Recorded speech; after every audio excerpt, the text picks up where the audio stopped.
Everyone, I am S Dubey और आज हम लोग पढ़ेंगे केमिस्ट्री का सबसे इम्पोर्टेंट चैप्टर जिसका नाम है विद्युत रसायन। यह चैप्टर केमिस्ट्री में बहुत इम्पोर्टेंस रखता है और साथ ही साथ इस चैप्टर से बहुत सारे टॉपिक ऐसे हैं जो कि फिजिक्स में भी काम आएंगे। तो आप इस चैप्टर को थोड़ा ध्यान से पढ़िएगा। विद्युत रसायन इंग्लिश में होता है इलेक्ट्रोकेमिस्ट्री। विद्युत रसायन नाम से स्पष्ट है कि इसमें विद्युत और रसायन के बीच में संबंध आपको पढ़ना है।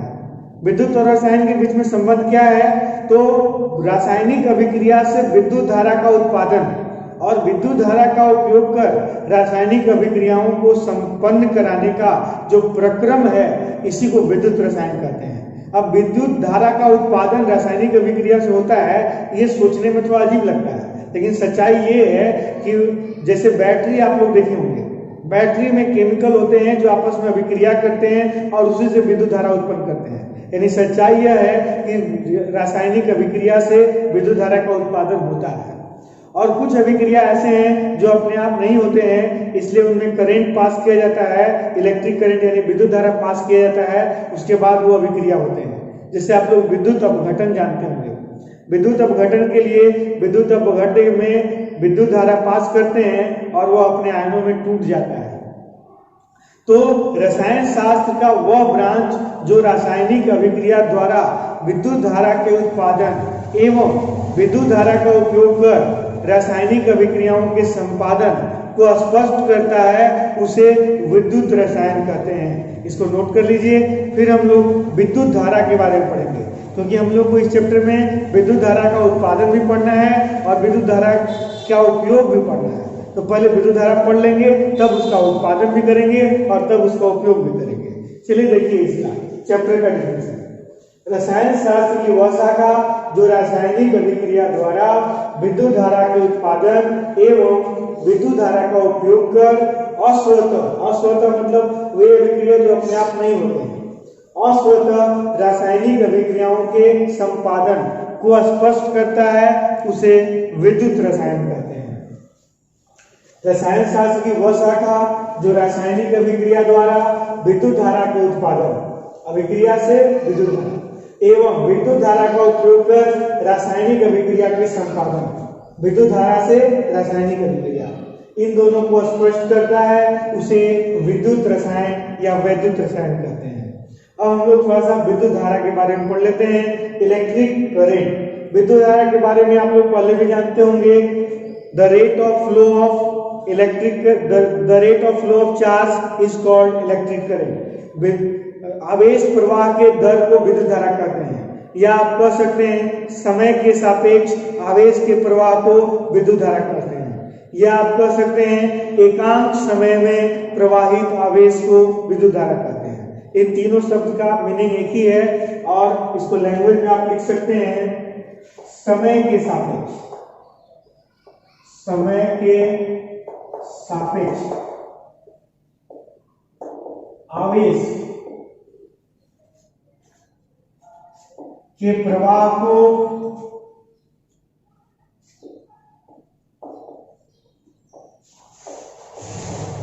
विद्युत धारा कहते हैं।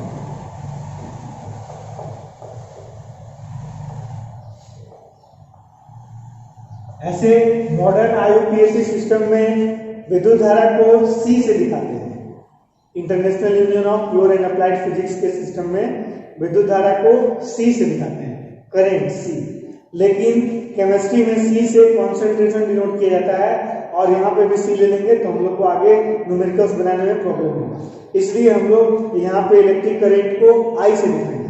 पुराने सिस्टम में विद्युत धारा को आई से सूचित किया जाता था, हम लोग भी विद्युत धारा को आई से सूचित करेंगे, इसे आई द्वारा सूचित करते हैं।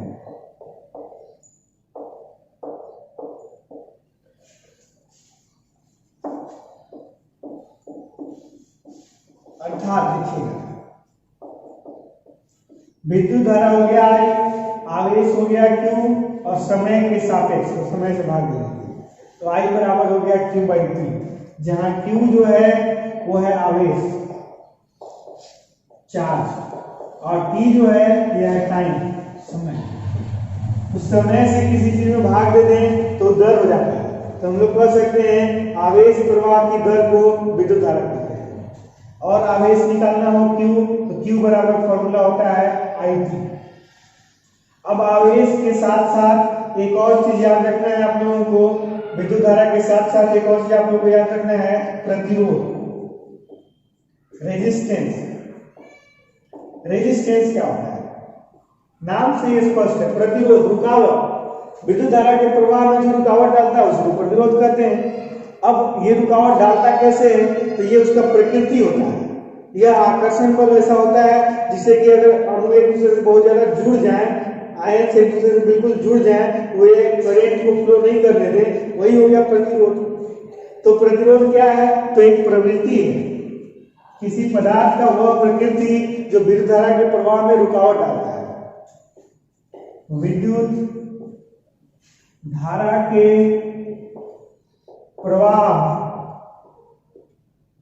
प्रवाह में रुकावट उत्पन्न करने की प्रवृत्ति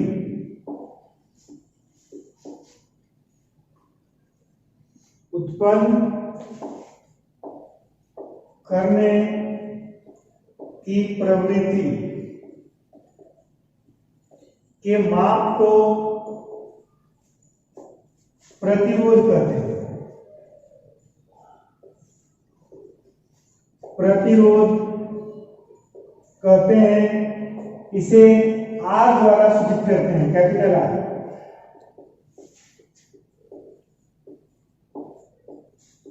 R द्वारा सूचित करते हैं। अब प्रतिरोध को R से सूचित करते हैं और इसको निकालते हैं, इसका मान निकालते हैं ओम के नियम से। ओम का नियम होता है ना, V equal to I R, तो R इक्वल टू हो जाएगा V बाई आई। तो उसी से हम लोग प्रतिरोध का मान निकालते हैं।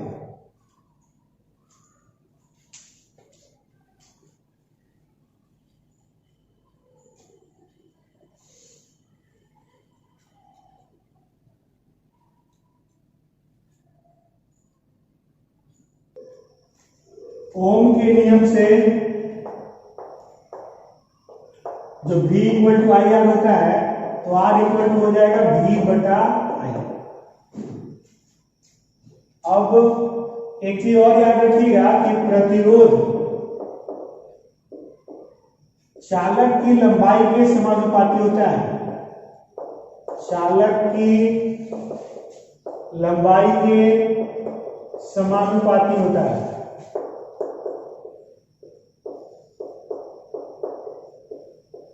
यानी R समानुपाती L एवं उसके अनुप्रस्थ काट के क्षेत्रफल के व्युत्क्रमानुपाती होता है। व्युत्क्रमानुपाती होता है।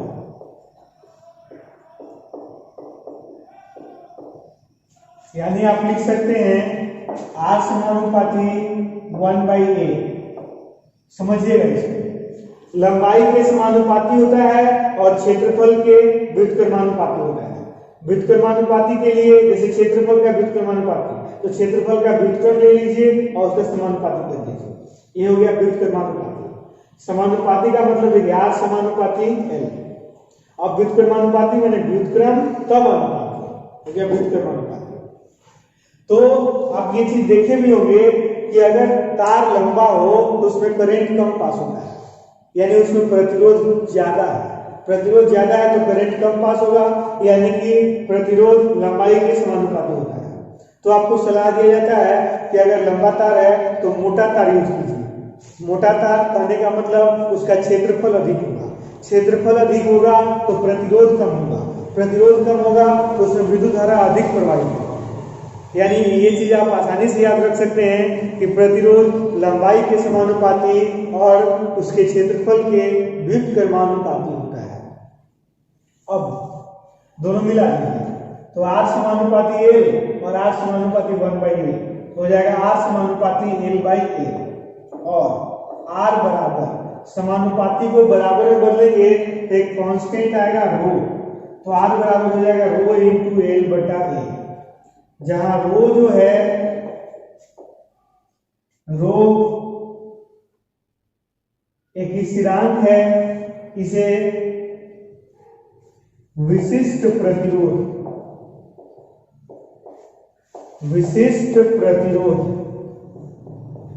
स्पेसिफिक रेजिस्टेंस या प्रतिरोधकता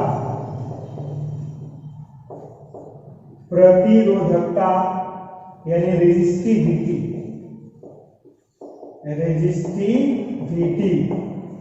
कहते हैं। तो यहां पे जो रो आया कांस्टेंट, इस रो को विशिष्ट प्रतिरोध या प्रतिरोधकता कहते हैं। और हम लोग लिख सकते हैं rho equal to are into ए चल जाएगा इंटू में, एल आ जाएगा बटा में, आर इंटू ए बटा एल, तो रो बराबर हो गया आर ए बटा एल। इसको याद रखिएगा। एक चीज और याद रखिएगा कि विद्युत धारा का जो मात्रक था वह था एम्पियर। विद्युत धारा जो आप लिखे थे तो विद्युत धारा का मात्रक होता है एम्पियर, और प्रतिरोध का मात्रक होता है, प्रतिरोध का मात्रक लिख लीजिएगा ओम होता है ऐसे, या ओ एच एम लीजिए, मात्रक मतलब यूनिट।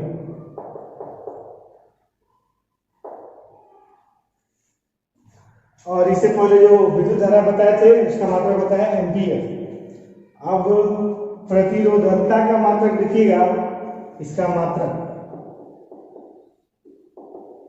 आर का मात्रक हो गया ओम,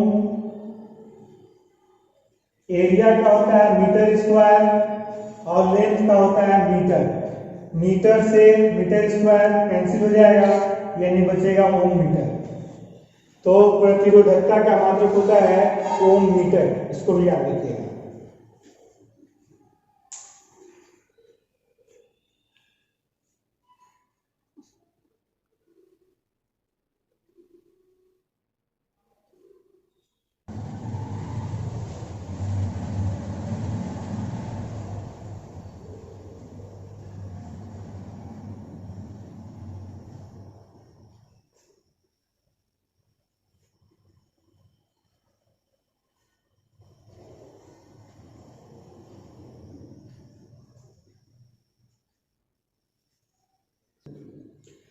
अब हम लोग इंपॉर्टेंट टॉपिक पढ़ते हैं चालकत्व और चालकता, कंडक्टेंस एंड कंडक्टिविटी।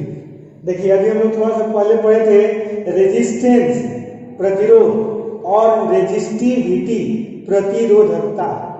तो रेजिस्टेंस आप याद भी रखिएगा इसी तरीके से, रेजिस्टेंस का जो रेसिप्रोकल होता है, रेजिस्टेंस का जो व्युत्क्रम होता है उसको बोलते हैं कंडक्टेंस, और रेजिस्टिविटी का जो व्युत्क्रम होता है उसको बोलते हैं कंडक्टिविटी। रेजिस्टेंस का व्युत्क्रम कंडक्टेंस और रेजिस्टिविटी का व्युत्क्रम कंडक्टिविटी। ऐसे लैंग्वेज में एक और चीज लिखेंगे, किसी पदार्थ से होकर विद्युत धारा चालकत्व, देखिए किसी पदार्थ से होकर विद्युत धारा के प्रवाहित होने की क्षमता को चालकत्व कहते हैं। या आप कह सकते हैं प्रतिरोध के व्युत्क्रम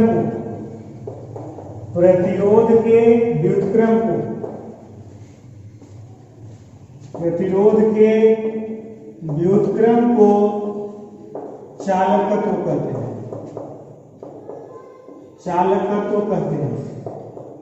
इसका इंग्लिश वर्ड ही याद रखिएगा, कंडक्टेंस कहते हैं, क्योंकि चालकत्व और चालकता में बुक में अलग अलग दिया रहता है। कोई बुक कंडक्टेंस का हिंदी चालकत्व लिखता है और कंडक्टिविटी का चालकता लिखता है, और कोई बुक कंडक्टेंस का हिंदी चालकता लिखता है और कंडक्टिविटी का चालकत्व लिखता है। एक्चुअली में ये सब इंग्लिश वर्ड ही हैं, हिंदी में इनका मीनिंग बनाया जाता है। अब बनाने में दोनों में बहुत ज्यादा डिफरेंस है नहीं, इसलिए कोई कुछ लिख देता है तो कोई कुछ लिख देता है। बहुत ज़्यादा डिफरेंस भी नहीं, इसलिए आपको ज़्यादा उतना टेंशन भी नहीं लेना है। तो कंडक्टेंस और कंडक्टिविटी दोनों विद्युत धारा को चालित करने की क्षमता ही है, लेकिन उसमें है कि वो विद्युत धारा के चालित करने का क्षमता यानी प्रतिरोध का व्युत्क्रम है, और यह भी विद्युत धारा को चालित करने का क्षमता, लेकिन यह विशिष्ट प्रतिरोध का व्युत्क्रम है, इसमें थोड़ा सा विशिष्ट लगा हुआ है, यही अंतर है। तो प्रतिरोध के व्युत्क्रम को चालकत्व कहते हैं, इसे जी द्वारा सूचित करते हैं, कैपिटल जी द्वारा सूचित करते हैं, सूचित करते हैं। यानी आप कह सकते हैं प्रतिरोध को R से दिखाते हैं तो G बराबर हो जाएगा 1/R। देखिए प्रतिरोध का व्युत्क्रम, प्रतिरोध का व्युत्क्रम, तो G बराबर हो गया 1/R। अब इसका मात्रक देखिए, R का मात्रक होता है ओम, तो 1/ओम हो गया ओम इनवर्स, या इसका एक और यूनिट होता है म्हो, म्हो, इसको म्हो पढ़िएगा, म्हो, ऐसे भी याद रख सकते हैं। प्रतिरोध का यूनिट होता है ओम, OHM, और यह प्रतिरोध का उल्टा है, तो इसका यूनिट हो गया MHO। एक्चुअली में वैसे नहीं बनाया गया उल्टा, दोनों अलग अलग चीजें हैं, लेकिन कोइंसिडेंस ऐसा है कि दोनों एक दूसरे के उल्टा है और लिखाते भी वैसे ही है। तो ओम होता है OHM और उसका उल्टा हो गया MHO, म्हो। इसका एक और यूनिट होता है साइमन, S, इसको पढ़ेंगे साइमन। एक और यूनिट याद रखिएगा साइमन। तो चालकत्व का 3 यूनिट है, यानी कंडक्टेंस का 3 यूनिट है, ओम इनवर्स, म्हो और साइमन, ये तीनों याद रखिएगा। अब देख लीजिए चालकता, चालकता यानी कंडक्टिविटी या विशिष्ट चालकत्व, विशिष्ट चालकत्व, स्पेसिफिक कंडक्टेंस।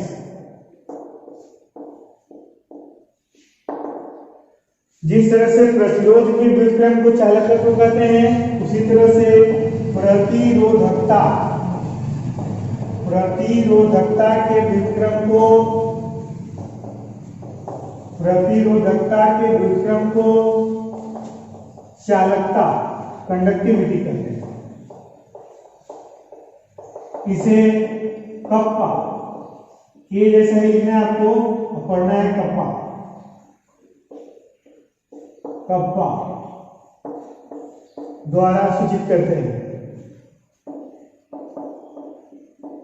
इसे कप्पा द्वारा सूचित करते हैं। और देखिए प्रतिरोधकता का व्युत्क्रम, प्रतिरोधकता को रो से सूचित करते थे, तो कप्पा इक्वल टू हो जाएगा प्रतिरोधकता का व्युत्क्रम यानी 1/रो, कप्पा इक्वल टू 1/रो। और आप लिख सकते हैं कप्पा इक्वल टू, रो का फॉर्मूला होता है RA/L, तो कप्पा इक्वल टू हो जाएगा L/RA। याद रखिएगा कप्पा इक्वल टू L/RA और L equal to kappa RA।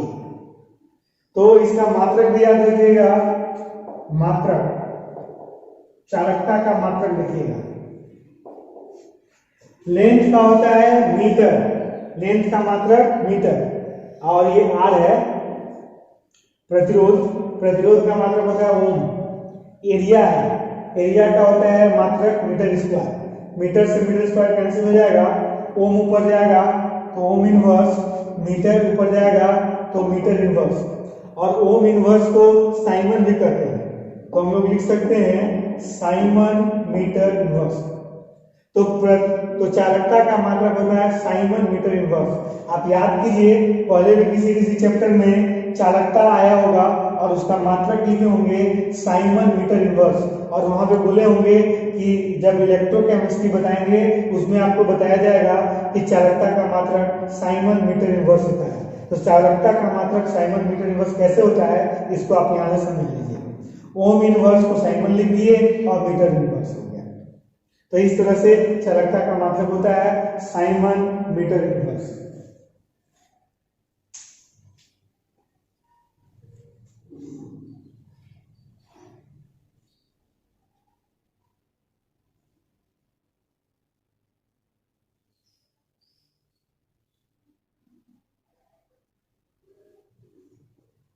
एक और टॉपिक देख लीजिए, सेल स्थिरांक, सेल कांस्टेंट। तो उतना डिटेल में तो नहीं जाएंगे इसके लिए, क्योंकि जितना आपको जानना चाहिए उतना बता देते हैं। सेल स्थिरांक क्या है?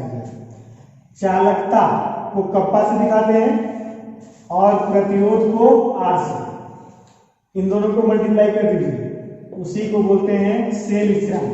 और सेल स्थिरांक को जी स्टार से दिखाते हैं, या आप कह सकते हैं चालकता, चालकता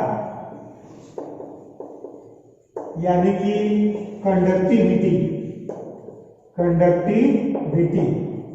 और प्रतिरोध का व्युत्क्रम होता है चालकत्व, चालकत्व यानी कंडक्टेंस। कंडक्टिविटी और कंडक्टेंस के अनुपात को, रेशियो को सेल स्थिरांक कहते हैं। चालकता और चालकत्व के अनुपात को सेल स्थिरांक कहते हैं, या चालकता और प्रतिरोध के गुणनफल को सेल स्थिरांक कहते हैं। इसका मात्रक क्या हो जाएगा? ये देखिए, मात्रक, प्रतिरोध का मात्रक, प्रतिरोध का तो मात्रक ओम होता है, चालकता का मात्रक होता है ओम इनवर्स मीटर इनवर्स, और प्रतिरोध का होता है ओम। ओम और ओम इनवर्स कैंसिल हो जाएगा, यानी मीटर इनवर्स या सेंटीमीटर इनवर्स इसका मात्रक हो जाएगा। परिभाषा लिखना हो तो या इसके आधार पर लिख लीजिए, या तो इसके आधार पर, इसके आधार पर लिखना होगा तो चालकता और चालकत्व के अनुपात को सेल स्थिरांक कहते हैं, और इसके आधार पर लिखना होगा तो चालकता एवं प्रतिरोध के गुणनफल को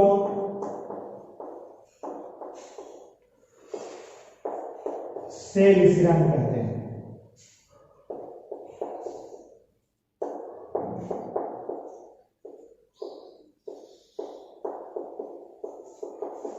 इसे जी स्ट्रिंग द्वारा सूचित करते हैं।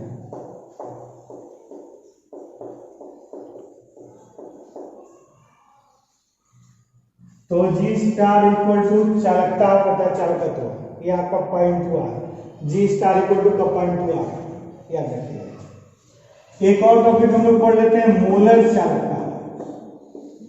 मोलर चालकता, मोलर कंडक्टिविटी, कंडक्टिविटी। तो कंडक्टिविटी हो गया कप्पा, और मोलरता हो गया सी। सी मतलब सांद्रण, वो भी मोलरता के टर्म में, मोलरता के टर्म में।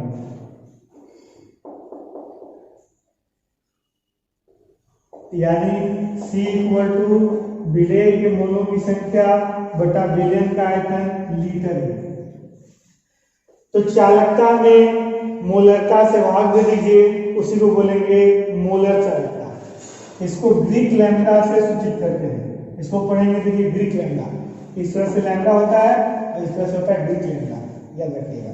इसमें लैम्डा में जो ऊपर वाला भाग होता है इसको नहीं होता है, इसको ग्रीक लैम्डा पढ़ेंगे। तो Greek lambda equal to kappa by C. तो आप इसका परिभाषा लिख सकते हैं, जो बटा में है उसको एक बना दिया जाता है, और फिर ऊपर वाला जो रहता है वही परिभाषा हो जाता है। ये परिभाषा लिखने का तरीका है। सी को अगर एक बनाना है तो आयतन 1 लीटर लेना होगा और मोलों की संख्या भी 1 लेना होगा। यानी 1 लीटर आयतन में यदि 1 मोल आयनिक विलेय है तो वैसे विलयन के चालकता को मोलर चालकता कहते हैं। अर्थात प्रति लीटर विलयन में, प्रति लीटर विलयन में 1 मोल आयनिक विलेय वाले विलयन के चालकता को मोलर चालकता कहते हैं। मोलर चालकता कहते हैं। इसे ग्रीक लैम्डा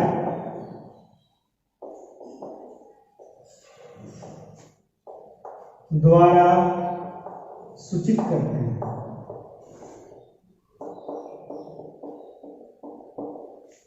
अर्थात Greek lambda equal to kappa by C. अब थोड़ा सा प्रॉब्लम है इसमें, देखिए कप्पा का मात्रक होता है साइमन मीटर इनवर्स, कप्पा का मात्रक होता है साइमन मीटर इनवर्स, और सांद्रण का मात्रक होता है मोल प्रति लीटर, मोल बटा लीटर, तो लीटर आ जाएगा ऊपर और लीटर को डीएम क्यू भी लिखते हैं। अब एक है मीटर, एक है डेसीमीटर, तो दोनों अलग अलग है, तो ये फॉर्मूला पूरी तरह से सही नहीं है। इसको सही करने के लिए या तो डेसीमीटर को मीटर में बदलना होगा या मीटर को डेसीमीटर में। याद रखिएगा 10 डेसीमीटर 10 डेसीमीटर बराबर 1 मीटर होता है और 10 सेंटीमीटर बराबर 1 डेसीमीटर होता है। तो या तो डेसीमीटर को मीटर में बदल लें या डेसीमीटर को सेंटीमीटर में बदल लें, मीटर की जगह भी सेंटीमीटर ले लें, तो हम लोग सही फॉर्मूला आ जाएगा। दोनों में से दोनों काम करके देखते हैं बारी बारी से। सबसे पहले डेसीमीटर को मीटर में बदलते हैं। डेसीमीटर को मीटर में बदलने के लिए 10 से भाग देना होगा और यहाँ डेसीमीटर क्यू है, तो इसको मीटर क्यू में बदलने के लिए 10 का क्यू यानी 1000 से भाग देना होगा। अगर हम लोग इसमें 1000 से भाग देंगे, 1000 से अगर भाग देंगे, देखिए तो ये डेसीमीटर क्यू की जगह मीटर क्यू हो जाएगा, यानी इसका मात्रक हो जाएगा साइमन मीटर का पावर 3 में से 1 या 2 और मोल ऊपर जाएगा तो हो जाएगा पूरा 3 मोल। ये मत लिखिएगा, ये समझने के लिए, यानी ग्रीक लैम्डा बराबर कप्पा बाई सी और नीचे में होता। ऐसा करते हैं मीटर की जगह सेंटीमीटर ले लेते हैं, मीटर की जगह ले लेते हैं सेंटीमीटर। तो ये डेसीमीटर को सेंटीमीटर में बदलने के लिए डेसीमीटर को सेंटीमीटर में बदलने के लिए 10 से गुणा करना होता है और डेसीमीटर क्यू है तो उसको अगर सेंटीमीटर क्यू में बदलना है तो 1000 से गुणा करना है, यानी ऊपर में अगर 1000 से गुणा कर दें तो ये जो डेसीमीटर क्यू है वो सेंटीमीटर क्यू में बदल जाएगा और बटा में हो जाएगा सी, जो सी पहले से है। यानी अगर हम लोग लिख दें Greek lambda equal to kappa into 1000 by C, तो इसका मात्रक हो जाएगा साइमन सेंटीमीटर का पावर 3 में से 1 या 2, साइमन सेंटीमीटर स्क्वायर और मोल बटा में है मोल, तो मोल ऊपर जाएगा तो हो जाएगा मोल इनवर्स, यानी siemens centimetre square mole inverse, mole inverse. तो कप्पा का ये तीनों फॉर्मूला याद रखिएगा।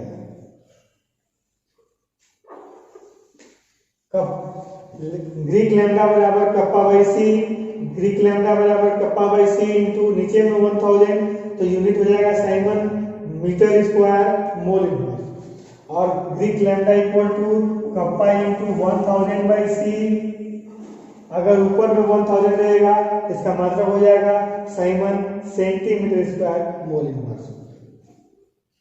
अगर क्वेश्चन में सेंटीमीटर इनवर्स में वैल्यू दिया रहेगा तो आप मात्रक लीजिएगा, अगर सेंटीमीटर इनवर्स में रहेगा कप्पा का वैल्यू तो आप ये वाला फॉर्मूला यूज कीजिएगा, और यदि मीटर इनवर्स में दिया हुआ रहेगा तो आप ये वाला फॉर्मूला लीजिएगा। तीनों फॉर्मूला को लिख लीजिए और इसी से हम लोग आगे क्वेश्चन भी बनाएंगे। इसमें एक और टॉपिक है तुल्यांकी चालकता, उसको पढ़ लेते हैं, फिर आगे का कुछ टॉपिक पढ़ेंगे तो उसमें क्वेश्चन बनाया जाएगा।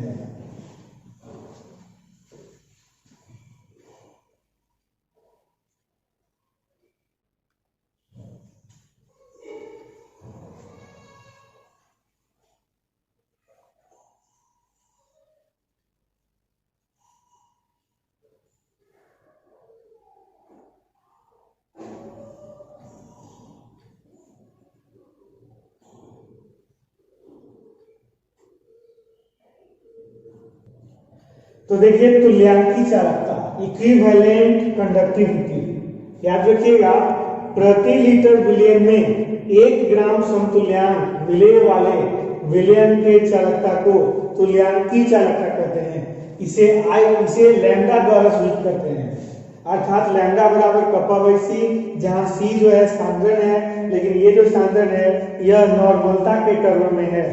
जैसे मोलरता में होता था ना विलेय के मोलों की संख्या बटा आयतन, तो यहाँ पे मोल लेते थे। अब नॉर्मलता में होता है ग्राम समतुल्यांकों की संख्या बटा आयतन, तो यहाँ पे ग्राम समतुल्यांक लिए हैं। तो मोलरता में जहां मोल है, नॉर्मलता में वहां पे ग्राम समतुल्यांक होता है। उसी प्रकार से मोलर चालकता में अगर मोल लिए हैं तो तुल्यांकी चालकता में ग्राम समतुल्यांक लेंगे। मोलरता मोल से संबंधित है और तुल्यांकी चालकता ग्राम समतुल्यांक से संबंधित है। मोलरता में जो मोलर चालकता में जो सांद्रण है वो मोलरता में लिया जाता है और तुल्यांकी चालकता में जो सांद्रण है वह नॉर्मलता में लिया जाता है। बस इतना ही अंतर है।